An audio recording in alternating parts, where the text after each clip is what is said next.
Boker Tov, les filles, Boker Mivorach, et Hanouka Sameach. Et un petit rappel sur la paracha, donc Vayeshev de la semaine dernière. On s'était arrêté au moment où, après avoir interprété en prison les rêves du maître panetier de Pharaon et du maître échanson, Yosef avait demandé donc à ce dernier, au maître échanson, d'intervenir auprès du roi d'Égypte pour qu'on le fasse sortir de prison. Voilà. Donc là, Yosef a passé donc 12 ans, 12 longues et pénibles années en prison, et, euh, et il ne savait vraiment pas si un jour il serait libre ou non.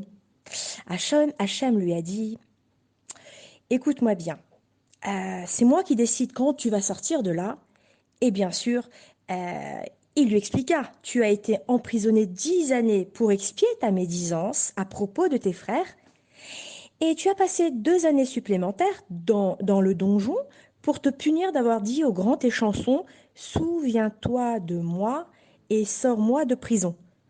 Donc, souviens-toi et sors-moi, en fait, c'est ces deux mots. 2 années pour deux mots prononcés à tort. Selon le Midrash Rabbah, du Teilim, donc dans le Teilim 40, c'est écrit heureux l'homme qui place sa confiance en Hachem. Et cela, bien sûr, s'applique à Yosef. Donc,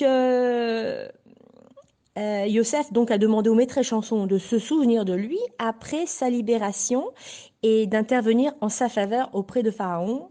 Et donc, le ciel lui a ajouté 2 ans de prison, 2 années de prison. Alors ensuite, on voit que ces 2 années de prison, donc en réalité, comme on sait, Akol et Tovar et Hachem mènent le monde comme lui l'a décidé et pour le bien de chacun et chacune d'entre nous. Eh bien, ces 2 années de prison de Yosef ont été une bénédiction qui a été déguisée en fait. Pourquoi? Parce que si les chansons avaient parlé à Yosef, à Pharaon de Yosef, en fait, Yosef, ok, il aurait été libéré. Dans le meilleur des cas, il aurait été juste un interprète des rêves professionnels. Et ça s'arrête là. Sa vie aurait été honorable.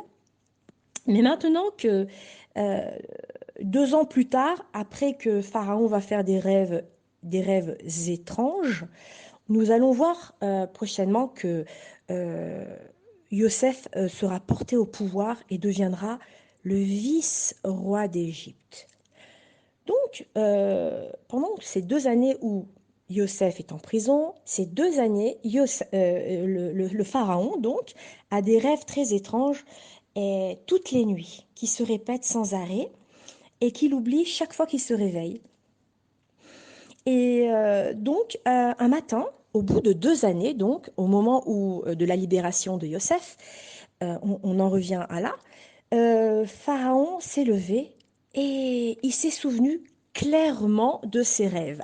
Alors, la nuit du rêve de Pharaon, d'abord, c'était la nuit de Rosh Hashanah, au moment où Hachem a décidé du sort du monde entier et qu'il décrète donc la famine ou l'abondance pour chaque pays. Donc ici, la petite histoire, c'est que le rêve de Pharaon, donc c'est qu'il a rêvé qu'il se tenait au bord du Nil et qu'il voyait 7 vaches grasses monter de la rivière et brouter dans les champs. Derrière elles, 7 autres vaches émergèrent et les plus maigres et les plus décharnues ont donc dévoré les 7 vaches grasses et elles n'ont pas grossi. Donc les vaches maigres n'ont pas grossi, elles sont restées comme elles étaient, après avoir mangé ces 7 vaches grasses. Donc Pharaon s'est réveillé, puis s'est rendormi, et il a fait donc un second rêve. La même chose, cette fois-ci avec des épis de blé. 7 épis de blé, poussèrent sur une seule tige, puis ils ont été dévorés par 7 épis de blé maigres et battus par le vent. Et en fait, Pharaon a vu l'interprétation de ses rêves et il ne s'en s'est pas souvenu de nouveau. Donc, il a été très perturbé Et il a convoqué des magiciens, il a convoqué des devins pour leur demander une explication. Mais eux, bien sûr, le premier, donc magicien, lui a offert une première explication, comme quoi les 7 vaches représentaient 7 filles que Pharaon aurait. Et que le fait que les 7 vaches maigres ont avalé signifiait qu'elles mourront toutes de son vivant, en fait.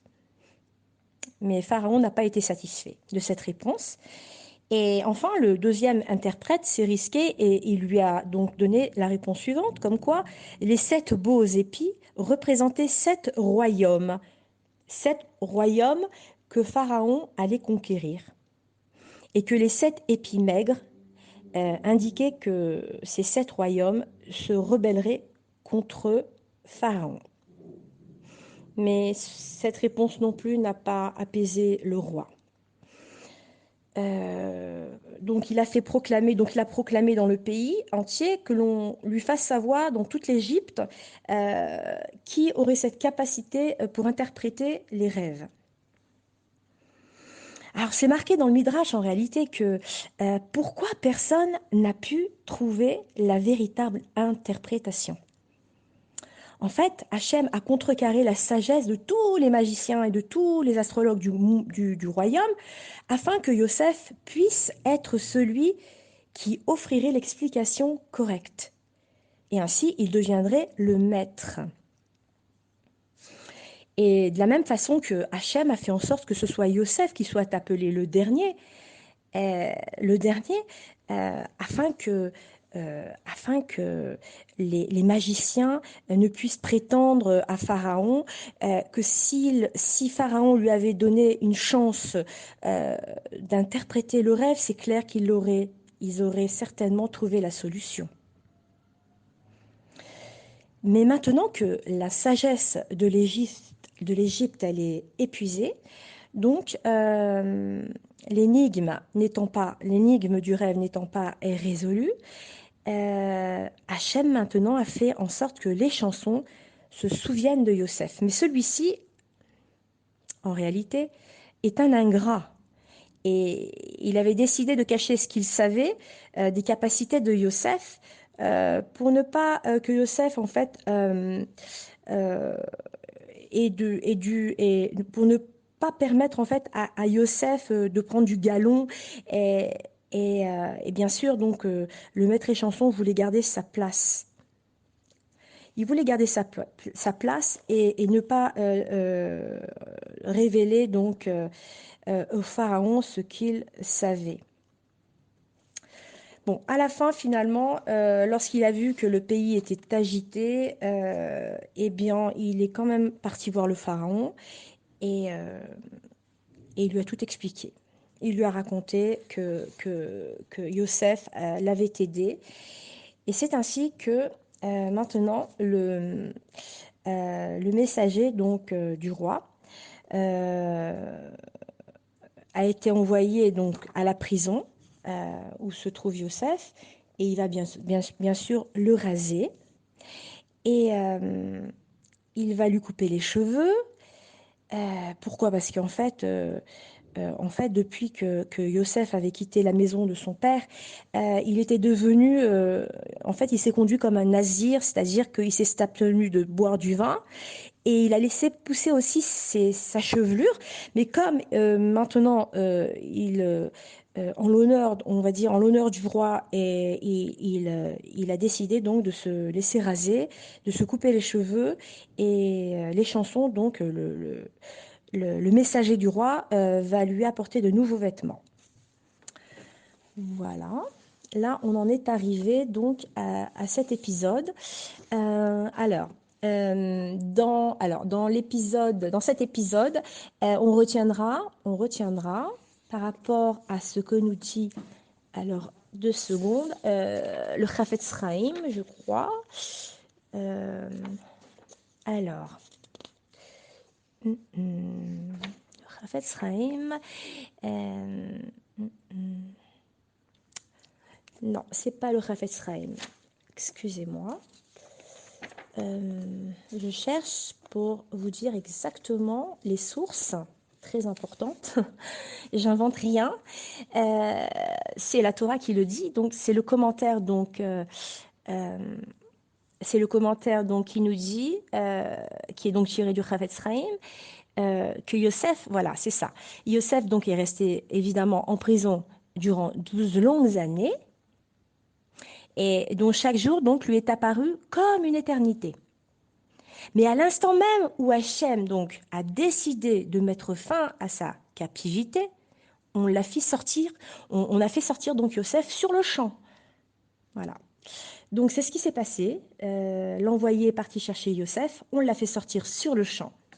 Alors voilà, de même que ben, à l'époque de la délivrance finale, Mashiach viendra nous sauver au moment voulu et en toute hâte. Bezrat Hashem, c'est ce que j'espère de tout mon cœur voir se réaliser dans cette période de Hanouka, qui est le moment propice à la Géoula. Bezrat Hashem. Je vous dis à demain pour la suite.